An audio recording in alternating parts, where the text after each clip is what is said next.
प्रेम से बोलिए जितवाहन भगवान की जय, जित्या माई की जय, शंकर भगवान की जय।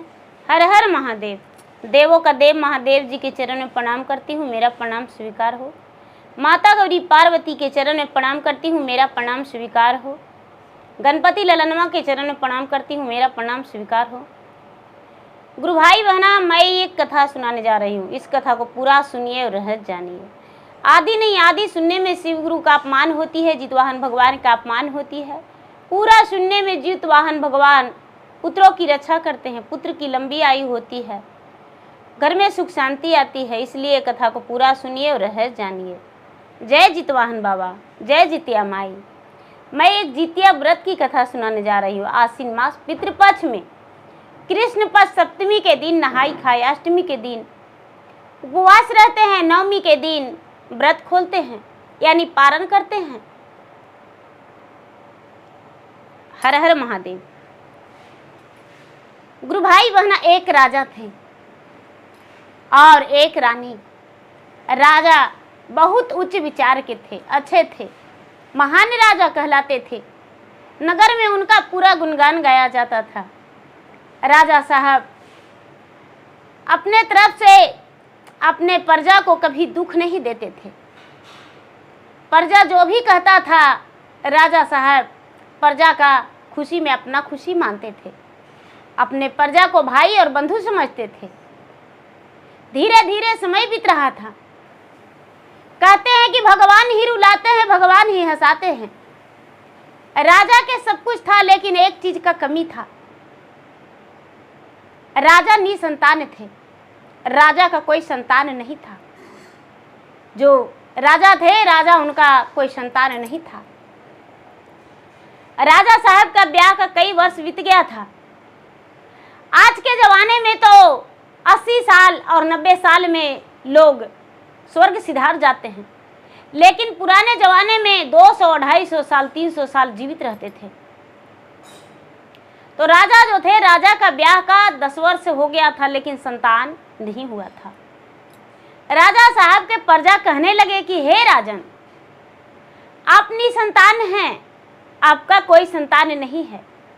ऐसा करिए कि आप दूसरा विवाह कर लीजिए, जिसमें आपका संतान हो जाए और मेरे राज्य का उत्तराधिकारी आ जाए।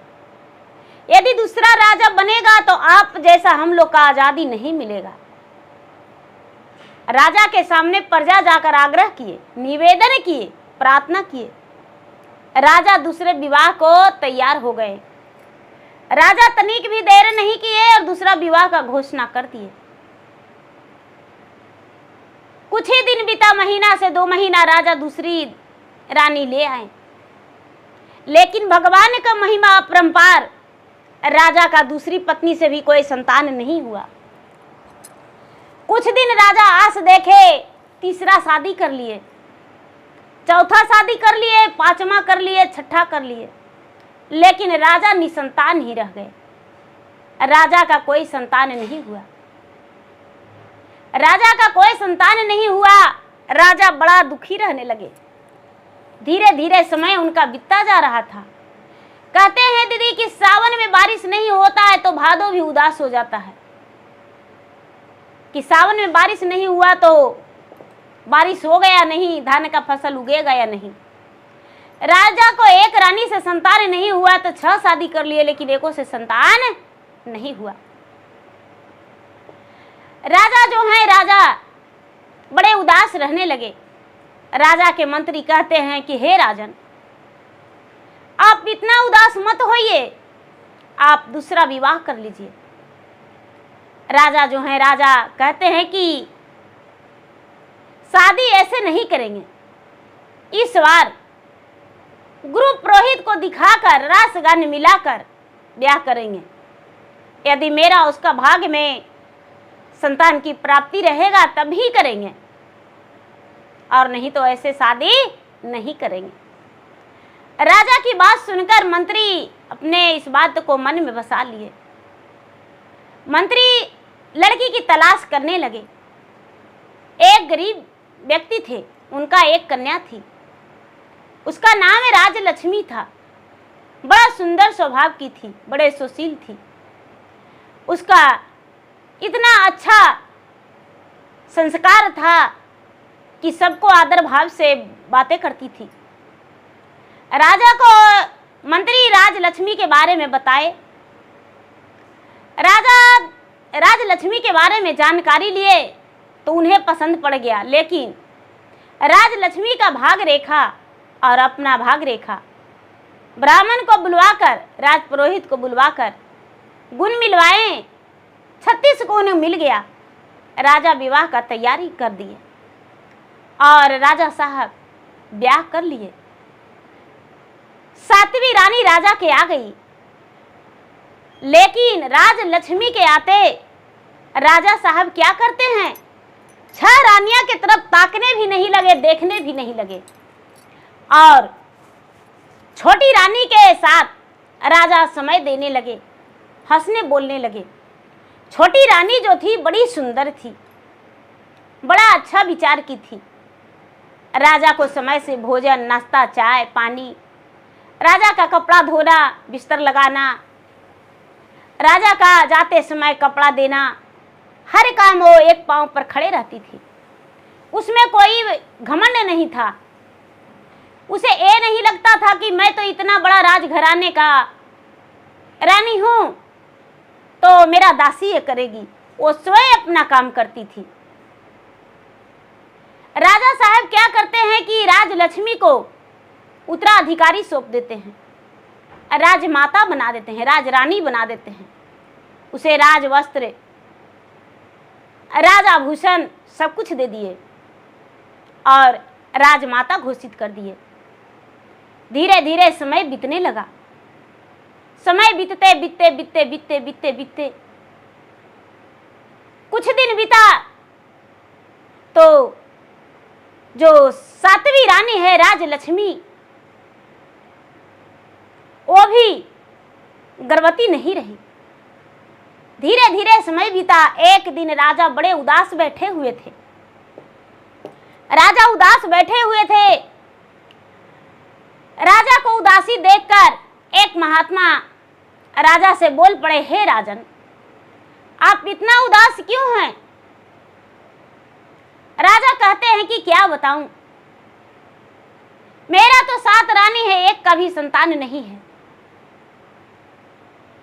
जो महात्मा है वो कहते हैं कि हे राजन, उदास मत होइए, आपका संतान अवश्य होगा। आखिर संतान कैसे नहीं होगा? जो महात्मा है वो मुट्ठी भर अन्न देते हैं, चावल देते हैं और कहते हैं कि लो इसको खीर बना के यदि तुम्हारा रानी खा लेगी तो उसका संतान अवश्य होगा। राजा सोचते हैं कि एक मुट्ठी चावल में 7 रानी का भोजन कैसे हो सकता है। राजा घर आए, बड़ी रानी के पास ले गए। बड़ी रानी, एक महात्मा थोड़ी सी अन्न मुझे दिए हैं, क्या इसका भोजन बना के खाएंगे? 7 रानी को बांटकर खाना है। बड़ी रानी कहती है कि क्या मैं चूहे हूं जो इसका भोजन करके और पेट भर लूं, 7 का बंटवारा करूं? दूसरी रानी को दे दीजिए। राजा 6 रानियों के पास घूमे, लेकिन कोई रानी तैयार नहीं हुई। राजलक्ष्मी हंसकर बोली, हे स्वामीनाथ, आप यदि कुछ भी देंगे तो हम अवश्य उसे भोजन बनाकर खाएंगे। राजलक्ष्मी बनाई बड़े प्रेम से। राजलक्ष्मी भोजन बनाई बड़े प्रेम से, भोजन बना के आंगन में रखी। बड़ी सवत को कहती है कि दीदी, मैं खीर बनाया हूं, क्या आप खाएंगे? खुशबू से तो जी भर उठा था। बड़ी रानी कहती है, क्यों नहीं खाएंगे? जाके एक थाल निकाल के परोस के खा ली। धीरे धीरे 6 रानियां खा ली, फिर भी खीर थोड़ी सी उसमें बच रहा था। भगवान का महिमा, खीर बहुत ज्यादा हो चुका था। थोड़ी सी चावल उसमें सटा हुआ था। वो बर्तन धोने गई तो राजलक्ष्मी अपना मुख में चावल ले ली, जिसमें 8 दाना बच रहा था। ऐसे करती है तो चावल मुंह में ले ली, बर्तन धो धा के रख दी। धीरे धीरे समय बीता। समय बीतने के बाद 1 से 2 महीना हुआ और छोटी रानी का चक्कर आने लगा। पूरा उसका बेचैनी, एक बकैनी, थरथराहट, कमजोरियां छा गया। दाई से कहती है कि दाई माँ, मुझे ऐसा लग रहा है। दाई कहती है कि हे रानी साहब, आप अपने राजा से कहिए, राजा साहब इलाज करवाएंगे। राजा साहब को बताने पर राजा साहब वैद्य जी के पास ले गए। जब वैद्य जी के पास ले गए तो वैद्य जी नसनारी टोकर कहते हैं कि हे राजन, ये तो बहुत बड़ा खुशखबरी का बात है, बड़ा खुशी का बात है। राजा गुस्से नाराज होकर कहते हैं कि क्या खुशी का बात है? मेरा पत्नी एक तो बीमार है, दूसरे में ये खुशहाली है। वैद्य जी कहते हैं कि हाँ राजा साहब, ये मां बनने वाली हैं और आप पिता, और मेरे राज में राज का उत्तराधिकारी आने वाला है। आपका राजमहल में एक सूरज का किरण आने वाला है। राजा साहब एकदम खुशी से झूम उठे। राजा अपने घर आए, रानी को लेकर सबसे पहले इस खबर को बड़ी रानी को दिए। बड़ी रानी मन ही मन एकदम जल भूंज गई। बड़ी रानी को लगने लगा कि हे भगवान, ये रानी गर्भवती रह गई और जब इसका संतान जन्म लेगा तो हम लोग तो एकदम दाई बन जाएंगे। दाई के काम करना पड़ेगा। इसका बच्चा के तेल पानी, सेवा संस्कार, कपड़ा सब धोना पड़ेगा। इसको पेट में यदि बच्चा मर जाता तो बड़ी खुशी रहता। अब रानी जो है हर बार उसको मारने का कोशिश करती है, लेकिन राजा साहब बहुत कड़ी पहरे लगा दिए, कई गोदाई उस पर लगा दिए। जब भी बड़ी रानी मारने का कोशिश करती तो कभी दाई आ जाती, कभी मंत्री आ जाते, कभी दरवान आ जाते, कभी राजा आ जाते। कभी भी उसको मौका नहीं मिला। धीरे धीरे धीरे धीरे धीरे धीरे समय बीतता चला गया, लेकिन उसका गर्भ में संतान पलता रह गया और कभी भी रानी को कोशिश करने पर एक बाल भी बाका नहीं हुआ। बड़ी रानी बड़ा दुखी हो गई। आपस में 6 रानियां बात करती है कि इसका बच्चा का तो इतना कोशिश किए लेकिन बच्चा मरा नहीं। 6 रानियां में से एक रानियां कहती है कि दीदी, अभी बच्चा बड़ा नहीं हुआ है, हो सकता है कि कभी न कभी हम लोगों का मौका लग जाए। धीरे धीरे धीरे धीरे धीरे धीरे समय बीतता चला गया। जो राजलक्ष्मी है, राजलक्ष्मी अपने आप पर बड़ी ध्यान रखती थी। एकदम एक कदम भी निकालती थी तो इधर उधर देखकर कि हो सकता है कि कोई तकलीफ हो जाए मेरे बच्चे का। मेरे पति मेरे बच्चे पे बड़ा आस लगाए हैं। क्या करती है, धीरे धीरे 9 महीना बीत जाता है। रानी का 9 महीना 9 दिन हुआ तो प्रसव पीड़ा शुरू हो गया। उसी दिन राज में दूसरा राजा चढ़ाई कर दिए। राजा के पास जो राज्य मंत्री थे, एक राज्य का अपने मंत्री होते हैं, एक राज्य का मंत्री। राज के मंत्री राजा साहब के पास आकर कहते हैं कि हे राजन, जितना जल्दी आप युद्ध में चलिए, दूसरा राजा चढ़ाई कर दिया है। बेचारी राजलक्ष्मी अपने पति को हाथ पकड़ के कहती है कि हे स्वामीनाथ, आज आप रैन में मत जाइए। लेकिन राजा कहते हैं कि नहीं रानी साहब, आपके लिए मैं मंत्री को छोड़ रखा हूं। मंत्री ध्यान देंगे लेकिन मुझे जाना जरूरी है। यदि नहीं जाएंगे तो मेरा राज पे दूसरा राजा चढ़ाई कर लेगा। ऐसा कह के और राजा चले जाते हैं। यहाँ रानी जो है राजलक्ष्मी पूरा प्रसव पीड़ा से व्याकुल हो गई। बड़ी रानी से कहती है कि दीदी मेरा बहुत ज्यादा दर्द हो रहा है, मैं क्या करूं, लगता है आज ही मेरा बच्चा जन्म ले लेगा। बड़ी रानी कुछ नहीं बोली। फिर से छोटी रानी कहती है कि दीदी कुछ बताइए ना, मैं क्या करूं, अपना बच्चा को मैं कैसे जन्म दूं। बड़ी रानी कहती है कि अरे तुम्हें पता नहीं, जाओ एक बड़ा वाला कोठी है, उस कोठी में हेल जाना और पांव ऊपर कर लेना और सर नीचे, बच्चा तेरा आराम से जन्म ले लेगा। राजलक्ष्मी सोची, हे भगवान, और जब बच्चा जन्म लेगा, बच्चा जन्म लेते समय एक गगरी में अपना मुड़ी घुसा लेना, बच्चा तेरा जन्म ले लेगा तब मुड़ी निकालना। बेचारी राजलक्ष्मी कोठी पर चढ़ने लगी, लेकिन इसका दम घुटने लगा कोठी पर चढ़ने में। अब सोचती है कि कोठी पर चढ़ने में तो बड़ा मुश्किल हो रहा है, क्यों ना मैं कोठी के सांधी में छिप जाऊं, मेरा बच्चा आसानी से जन्म ले लेगा। कोठी के सांधी में छुप गई, एक गगरी ले ली और गगरी को फोड़ के उसका खपड़ी माथा पर औंध ली। माथा पर औंध ली, जैसे जैसे उसका सवत बताई उसी तरह वो कर ली। क्या होता है कि धीरे धीरे धीरे धीरे ये बच्चा 7 बच्चा का जन्म देती है, 7 पुत्र का और 1 पुत्री, 8 संतान का जन्म देती है। 8 संतान का जन्म देते देते राजलक्ष्मी बेहोश हो गई। इसको कोई होश नहीं था, ये बेहोश हो गई। अब ये जो 6 रानियां हैं वो कहती है कि अच्छा मौका बहुत अच्छा है। जो मंत्री था, मंत्री तो अपना कहीं कोने में दुबक के बैठा था। दाई को बड़ी रानी कहती है कि हे दाई, मेरा एक काम करो।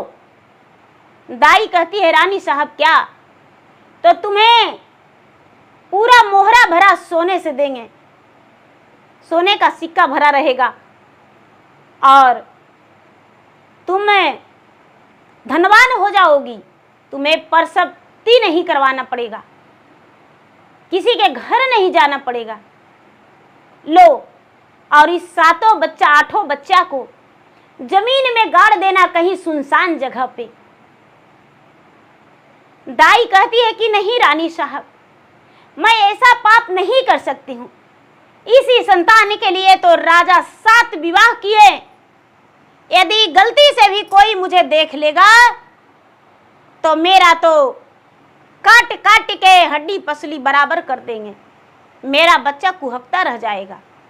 रानी कहती है कि कोई देखे या ना देखे, हम तो अवश्य तुम्हें कर देंगे, चिंता मत करो, हम तुम्हें हड्डी पसली बराबर कर देंगे, हम काट के भर देंगे। ऐसा बात सुनकर दाई तुरंत तैयार हो गई और एक दौरी में 7 बच्चा को कपड़ा में लपेट लपेट के 8 बच्चा को रख ली और घर से निकल गई। चलते चलते चलते चलते चलते चलते चलते चलते चलते सुनसान जगह पे चल गई। सुनसान जगह पे चल गई। ये जो छोटी रानी थी, उस दिन भी जीवित पुत्रिका का दिन था। उस दिन भी रानी छोटी रानी जो थी राजलक्ष्मी जीवित पुत्रिका व्रत की थी और छोटी रानी पहले से भी जीवित पुत्रिका व्रत दाई के कहने पर करती थी। खैर जितिया व्रत छोटी रानी दाई के कहने पर पहले से भी करती थी। उस दिन भी जीवित पुत्रिका व्रत था और रानी उपवास थी और उसी दिन अष्टमी के दिन रानी का बच्चा जन्म लिया था राजलक्ष्मी का। और जित भगवान जो हैं वो कह कहते हैं कि आहा, आज तो बड़ा अनर्थ हो जाएगा, बड़ा अनर्थ हो जाएगा। पवन सूत को कहते हैं कि हे पवन सूत, आज आप मेरा पुकार सुन लीजिए। इंद्र महाराज को कहते हैं कि हे इंद्र महाराज, आज आप मेरा पुकार सुन लीजिए। इंद्र महाराज और पवन सूत दोनों कहते हैं कि ठीक है, आपका पुकार मैं सुन रहा हूं, क्या करना है। कहते हैं कि एक माँ जो है दर्द से पीड़ित अपने बच्चे का जन्म दिया, वो बेहोश हो गई है और उसका शवत उसका संतान को दे दिया है जमीन में दफनाने के लिए, तो क्या ये होना चाहिए। पवन सूत कहते हैं, वनस्पति माता कहते हैं कि नहीं पुत्र, ऐसा नहीं होगा, ऐसा कैसे हो सकता है। मेरे होते हुए पूरा जोरों से कस के तूफान आंधी आया और दाई का आंख में पूरा डस्ट भर गया, कचड़ा भर गया, और जो बच्चा है वो कहाँ चला गया, कोई पता आता नहीं, कोई अता पता नहीं। दाई घर लौट के चल आई, झिमझिम बारिश होने लगा। दाई आकर बड़ी रानी से बोली कि रानी साहब, मैं तो आपका काम कर दिया हूं। बड़ी रानी बड़ा खुश हो गई, सोने से भरी मोहरे दे दी। दाई हंसते भी हंसते घर चल गई। अब बड़ी रानी क्या करती है कि एक कुतिया का बच्चा, एक बंदरिया का बच्चा, एक चूहा का बच्चा, एक छुछरुन का बच्चा, एक बिल्ली का बच्चा, ईंट और पत्थर 7 गो वहां पर रख दी और 8 गो, और कहते राजा आए तो रानी मुंह लटकाए चुपचाप बैठी हुई थी। छोटी रानी तो वियोग में थी, क्योंकि बच्चा के जन्म देते वो देखी थी कि मैंने बच्चे को जन्म दिया हूं। छोटी रानी तो दर्द से पीड़ित थी। बड़ी रानी को देखकर राजा कहते हैं कि क्या हुआ है, आज राजमहल के अंदर कुछ हुआ है क्या। तो हाँ हुआ है, बहुत बड़ा कांड हुआ है। राजा कहते हैं क्या। तो रानी राजा साहब, जिस रानी पर आपको गर्व था, वही रानी बहुत बड़ा विश्वासघात की है। कहते हैं कि कैसे। तो राजमहल के अंदर चलिए।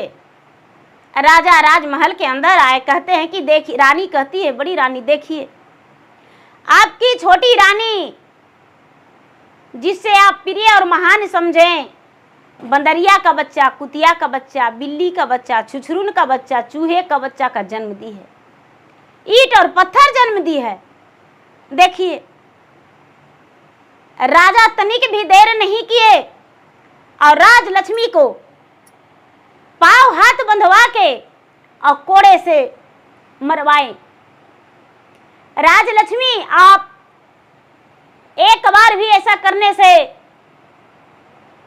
आपका कांपा नहीं शरीर, मुझे इतना बड़ा धोखा दिया, हिम्मत कैसे हुआ कि तूने मुझे इतना बड़ा धोखा दी।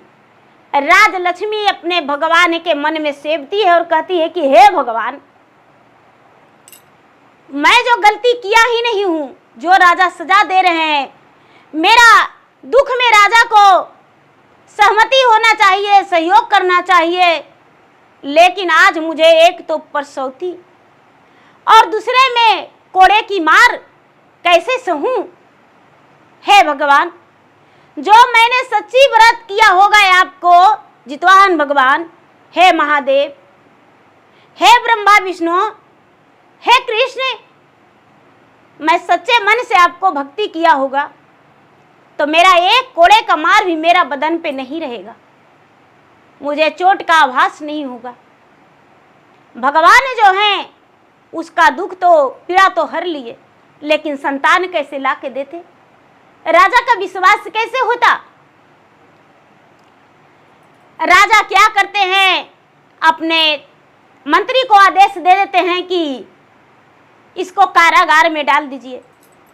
6 रानियां कहती है नहीं राजा साहब, इसको कारागार में मत डालिए, इसको घर के दाई दासी बना दीजिए। राजा कहते हैं कि नहीं, इसको हाथ में हथकड़ियां, पांव में बेड़ियां दे देंगे, जो खाना खाने में भी इसे मुश्किल होगा। इसको बस एक रोटी मिलेगा और थोड़ी सी चावल, घोंगा में खाना और सितुआ में पानी मिलेगा। ऐसे करके इसको भोजन मिलेगा और उसी तरह ये जीवित रहेगी। गुरु भाई बहना, राज लक्ष्मी अब बड़ा मुश्किल का जिंदगी जीने लगी। धीरे राजा तो कड़ी से कड़ी सजा उसको दे दिए। जैसे सीता माता के वनवास हुआ था, राम जी का वनवास हुआ था तो सीता माता साथ बिताए थे, लेकिन जब माता सीता का वनवास हुआ तो श्री राम खुद वनवास दिए थे, घर से निकालने का आदेश दिए थे। क्या होता है, बेचारी अपना बड़ा मुश्किल के जिंदगी जीने लगी। धीरे धीरे धीरे धीरे धीरे धीरे समय बीतता गया। जो उनका मैका का मुंह बोली दासी थी, दासी चुपके से ले जाकर अपना भोजन कारागार में उसे खिला देती थी, और जो रानी के लिए भोजन मिलता था वो खुद का खाती थी। धीरे धीरे धीरे धीरे धीरे धीरे आश्विन महीना फिर से आ गया। जब आश्विन महीना आ गया तो दासी कहती है कि रानी साहब कुछ याद है? जो बेचारी रानी है राजलक्ष्मी, वो कहती है कि नहीं, मुझे तो कुछ भी नहीं याद है। इस कारागार में क्या याद रहेगा? कौन सा महीना बीत रहा है, कौन सा दिन है, क्या समय है, मुझे अंधकार दिखता है। जो दाई है, और दाई कहती है कि ये तो आश्विन मास का पितरपक्ष चल रहा है, और रोज दाई कथा सुनाने लगी। जब पितरपक्ष शुरू हुआ तब कथा सुनाने लगी और राजलक्ष्मी कथा सुनने लगी। सप्तमी का दिन हुआ तो राजलक्ष्मी कहती है कि हे रानी साहब, आपके बदले हम इस कारागार में रह जाएंगे, और आप जो हैं, आप मेरे बदले चले जाइए स्नान करने गंगा में, और गंगा में स्नान करके जित भगवान का ध्यान करिएगा, अपने पितरों को पानी दीजिएगा, पूजा पाठ करके आप इसी कारागार में चला आइएगा। जो दासी है वो मुंह बोली दासी, और रानी के बदले में रह गई कारागार में, और रानी चली गई। रानी स्नान करके नहाई खाई करके, नहाई के स्नान के स्नान कर ली नहाई खाई के दिन, और पितरों को पानी दी। जितवाहन भगवान से आराधना की कि हे भगवान, मैंने सच्चे मन से आपको भक्ति किया होगा तो मेरा संतान मेरे पास अवश्य आएगा। यदि मैं आपका सच्चे मन से भक्ति नहीं किया होगा तो मेरा संतान जन्म नहीं लिया होगा। हे गंगा माता, मेरे पुत्र को रक्षा करना। इतना कह के और आ गई। अष्टमी के दिन फिर भी जाके कुश का प्रतिमा बनाई और जितिया व्रत करके एक धागे में 8 गांठ लगा के, और गंगा माता से कहती है कि हे गंगा माता, तभी इसका मैं अपने गले में बांधूंगी जब मैं अपने पुत्र को गले में पहले डालूंगी, तभी इसको अपना गला में लगाऊंगी। क्योंकि जब मेरा संतान आगे नहीं है तो मैं किसे पहनाऊं? मैं तो 8 संतान का जन्म दिया हूं, लेकिन एक संतान भी मेरे पास नहीं है। हे गंगा माता, मेरे जितवाहन का रक्षा करना। लो, मैं जितिया तुम्हें देती हूँ। गंगा में पानी में डुबा दी, और जितिया भगवान के पूजा पाठ करके कथा कहानी सुन के रानी कारागार में आ गई। जो दासी थी, दासी भी बेचारी जाके पूजा पाठ करके, और वो भी व्रत रख ले थी, वो भी निश्चित हो गई। नवमी के दिन, पारण के दिन रानी को फिर से कारागार से निकाल दी दासी। जो बेचारी राजलक्ष्मी थी, वो नदी के अरात पर जाके और पूजा पाठ करके किसी किसान से दूध मांग के गाय का दूध कैसे पारण कर ली और उसके बाद घरे आ गई। कहाँ, कारागार में गई। दासी बेचारी फिर से व्रत खोली। दासी इसका बहुत मदद की। धीरे धीरे समय बीतता गया। 12 बरस लगातार जीवित पुत्री का व्रत निसंतान होते हुए भी की। 12 बरस लगातार राजलक्ष्मी व्रत की, जीवित पुत्रिका का व्रत, जीवतिया व्रत, जो खैर जितिया कहते हैं, जीवित पुत्रिका कहते हैं, खुर जितिया कहते हैं, वही व्रत रानी अपने संतान की रक्षा के लिए करते रह गई। धीरे धीरे 12 बरस बीत गया। राजा साहब राज्य कचहरी में बैठे हुए थे। नहाई खाई का दिन था। पितरपक्ष चल रहा था। कृष्ण सप्तमी का दिन था। कुछ लोग आए और राजा से कहते हैं कि हे राजन, क्या बताऊं, मेरे गांव के बगल में 7 बांस और 1 फूल का पेड़ है। जैसे लगता है कि फूल और बांस बात करता है, बहुत मीठी राग में बोलता है, झूला झूलता है। राजा साहब, एक बार आप चलिए। जैसे लगता है कि कोई अनहोनी है। राजा के जो मंत्री हैं वो कहते हैं कि हम जाएंगे और जाकर देखेंगे क्या चीज है। राजा पहले कैसे जा सकते हैं, मेरे राज्य का राजा हैं, हम जाएंगे। मंत्री जो हैं, मंत्री क्या किए कि घोड़े सवार होकर और उस फूल के पास गए। 7 पेड़ जो बांस था, बांस के पास गए तो जो फूल है वो कहता है, ए भैया बसवा सुनहु मोर बतिया, आ गईले पिता के मंत्री, फुलवा लोढ़े दे अब कीना। वो जो बहन है वो कहती है कि ये भैया, आ रहा है पिता के मंत्री, उसे फूल लोढ़ने दूं या नहीं। बांस कहता है, अरे बहन,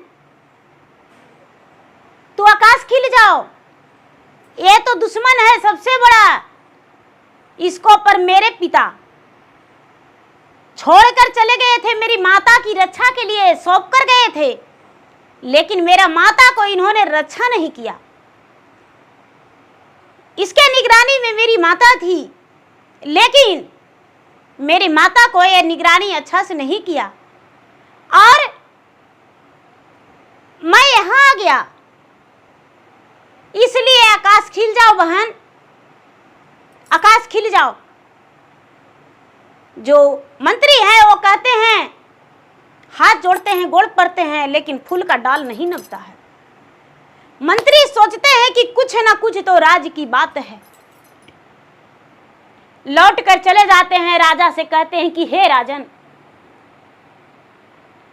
आपका पीठ पीछे लगता है कोई बहुत बड़ा दुर्घात हुआ है। आप एक बार चलिए और फूल तोड़ के देखिए। लगता है जैसे आपस में बांस और फूल दोनों भाई बहन है और बात करता है। राजा साहब खुद का गए तो फिर से कहती है वो फूल का वृक्ष कि भैया, अब तो पिताजी खुद चल के आए हैं, क्या फूल लोढ़ने दें या नहीं। जो 7 बांस है वो कहता है कि बहन, ये पिता के नाम पे कलंक है, मेरे माता को कोड़े से मार पिटवाए थे नहीं, खुद के मारते तो मेरे माता का दर्द नहीं होता, लेकिन अपने नौकरों से, अपने सिपाहियों से मेरी माता को मार खिलवाए। और एक बार मेरी माता से, यानी अपनी जीवन संगनी पत्नी से नहीं पूछे कि हाँ तेरे साथ क्या हुआ, मेरी माता कैसे दर्द घोट घोट के रही है। ये पिता नहीं है, पिता के नाम पे कलंक है। अरे बहन, आकाश खिल जाओ जिसमें एक फूल भी इन्हें प्राप्त नहीं हो। ऐसा बात कह के भाई, और आकाश अपने भी खिला और फूल भी आकाश खिल गया। राजा साहब दोनों के बात सुनते रह गए। राजा कहते हैं, मैं इस राज्य के राजा हूं, मैं तुम्हें जड़ से कटवा दूंगा, जल्दी से, मेरे आदेश है, मेरे आदेश के बिना एक तितली भी नहीं उड़ती है, और तुम आकाश खिल जाओगी। लेकिन कोई डाल नीचे नहीं आया। राजा लवट के जवाने लगे तो मंत्री कहते हैं कि हे राजा साहब, अपनी सातों रानी के यदि ले चलते फूल लोढ़ने को लिए तो क्या दिक्कत था। जो राजा हैं वो कहते हैं कि 7 रानी नहीं 6 रानी, मेरा एक रानी मेरे लिए मर गई है, उसका नाम तो लीजिए मत। जो मंत्री हैं कहते हैं, राजा साहब आपके आंख का पट्टी खुल जाएगा, आप नहीं जानते हैं आपके पीठ के पीछे कुछ बहुत बड़ा कांड हुआ है, जो राज्य का पर्दा हटने वाला है। आप यदि छोटी रानी के नहीं ले जाएंगे तो छोटी रानी का हम ले जाएंगे। मंत्री जो हैं, मंत्री आए, अष्टमी का दिन गिर गया उस दिन, अष्टमी का दिन गिर गया उस दिन, आश्विन मास कृष्ण पक्ष अष्टमी के दिन, खैर जितिया दिन। बेचारी राजलक्ष्मी तो जीवित पुत्री का व्रत की थी, उपवास में थी।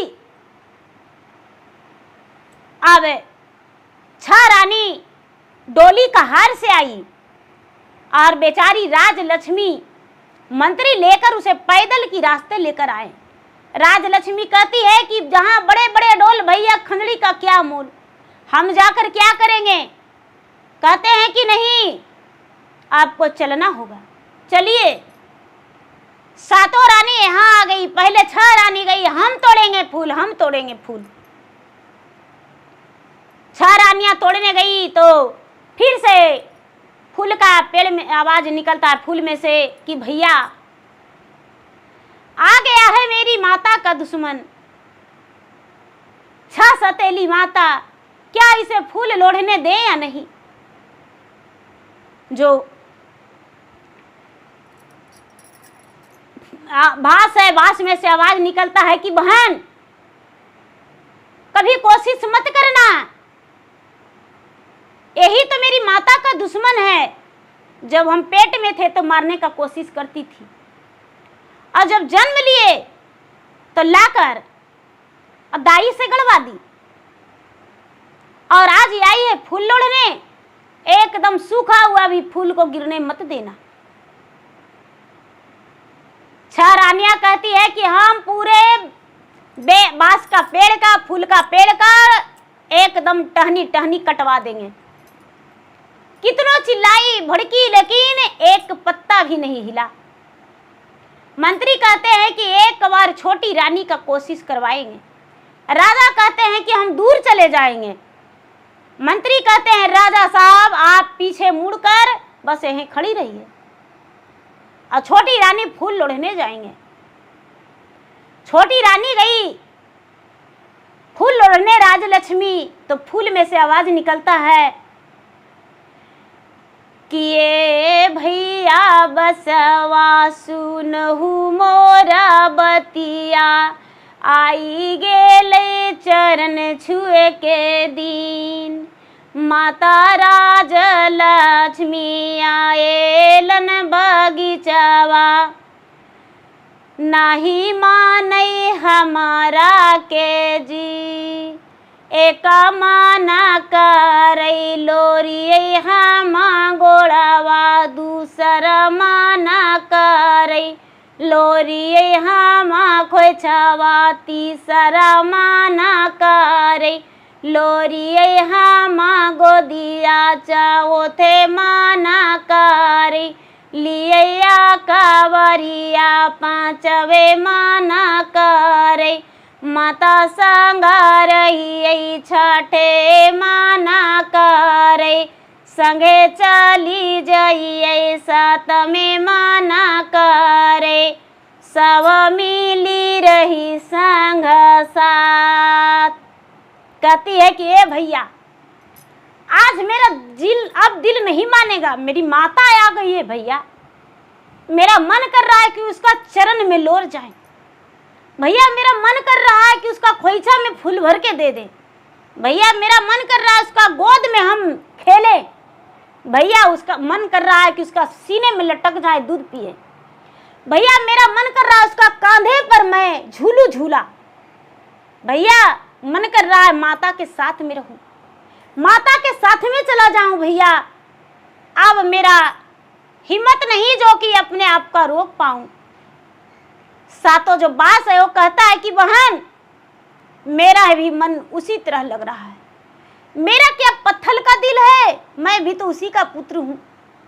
9 महीना मुझे कोख में रखी है और भला मैं कैसे अपने आप को रोक नहीं पाया। सातों बांस और फूल सब बेचारी राजलक्ष्मी के गोड़ पर गिर गया। राजलक्ष्मी के जब गोड़ पर गिर गया, राजलक्ष्मी पूरा फूल खोइछा में तोड़ ली और पूरा अब हर हर हर हर झरझर झरझर रो रही है। झरझर झरझर रो रही है, कहती है कि माँ अब तुम्हें जाने नहीं देंगे, माँ तेरे पास रहेंगे। सभी लोग जो है चकित हो गए। जो 6 रानियां हैं राजलक्ष्मी को मारने का कोशिश करती है, लेकिन बांस जो है बांस खड़े हैं कि अरे मेरे माँ में कैसे सटोगी, मेरे माँ में तू सट नहीं सकती हो। जो मंत्री है राजा से कहते हैं कि राजन आपका बच्चन कोई कुत्ता बिल्ली कुछ नहीं जन्म लिया था, ये आपका संतान है जो बांस का पेड़ और फूल है। राजा हाथ जोड़ते हैं, कहते हैं कि भाई कौन हो। बांस का पेड़ में से आवाज आता है कि पिताजी आप तो दूरे रहिए, मेरे माता को आप बहुत दुख दिए हैं।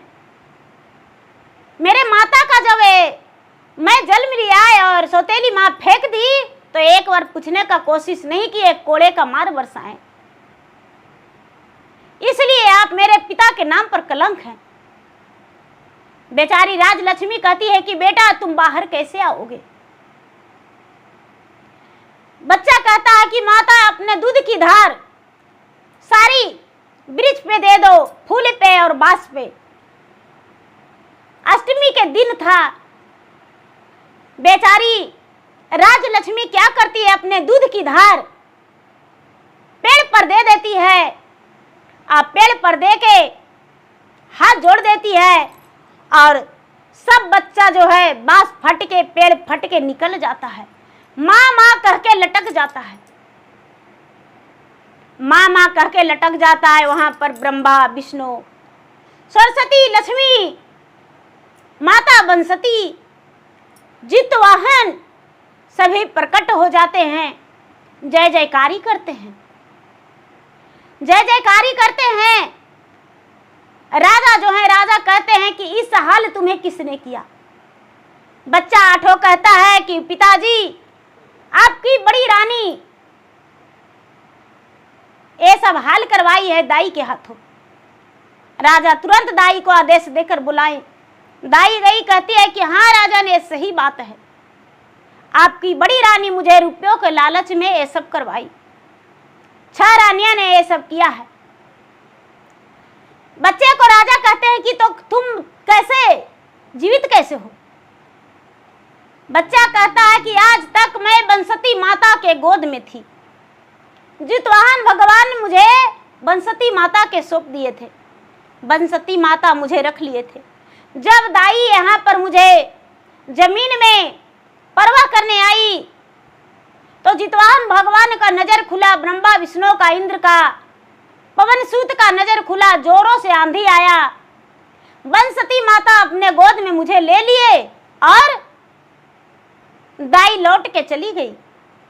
बसंती माता मुझे पोसने पालने लगे। हम यही वन में रहने लगे। माता मुझे पेड़ में जन्म दे दिए और हम यहाँ पर रहते थे, अपना भाई बहन बातें करते थे। राजा जो है 8 बच्चा को अपना लिए और कहते हैं कि इसी जगह से 6 रानियां को हम त्याग करते हैं। मेरे 6 रानियां घर से बाहर चले जाएगी, कहाँ जाएगी वो नहीं जानते हैं, इसको गड़बड़ भर देंगे। छोटी रानी राजलक्ष्मी कहती है कि नहीं राजा साहब, आज बहुत बड़ा खुशी का दिन है, आज तो नाचने गाने कूदने का दिन है, खुशी मनाने का दिन है। पूरा मेरे बच्चे को घर जाने के लिए फूल का बिछावन लगवा दीजिए, राज वस्त्र राज आभूषण मेरे बच्चे को पहना दीजिए और पूरा नाच गान ढोल बाजन से मेरे बच्चे का स्वागत करते ले चलिए। जो 6 माता है इसका सौतेली, वो नाचते जाएगी घर पे और मेरा बच्चा पीछे से जाएगा, स्वागत करके वो घर में ले जाएगी। हम पीछे से चलेंगे, बच्चा मेरा आगे रहेगा, आप पीछे चलेंगे। बच्चा आगे रहेगा, बच्चा को थाल में आरती घर में जाकर उतारेंगे, उसके बाद घर में गृह प्रवेश करेंगे। नन्हे नन्हे पाँव से मेरा बच्चा गृह प्रवेश करेगा और उसके बाद घर के अंदर जाने के बाद 6 रानी जो आपकी है, जो पटरानी महारानी है, वो दासी बन के रहेगी इसी राजमहल के अंदर, गाय गौशाला करेगी और हर तरफदारी से वंचित रहेगी। उसके पास कुछ भी नहीं रहेगा, सिर्फ वो खाना खाएगी और काम करेगी, बाकी उसका बात कुछ नहीं माना जाएगा। कोई लोग बाहर के लोग उससे बात नहीं करेंगे, कोई दाई दासी मंत्री सिपाही जो भी बात करेंगे उसका फांसी का सजा दिया जाएगा। गाय गौशाला करेगी, गाय को सानी पानी देगी, झाड़ू बर्तन करेगी और बाहर सोएगी। छोटी रानी राजलक्ष्मी का आदेश मिला, राजा वही हुक्म मान के और 6 रानी को सजा दे दिए। राजलक्ष्मी का राज वस्त्र राज आभूषण मिल गया।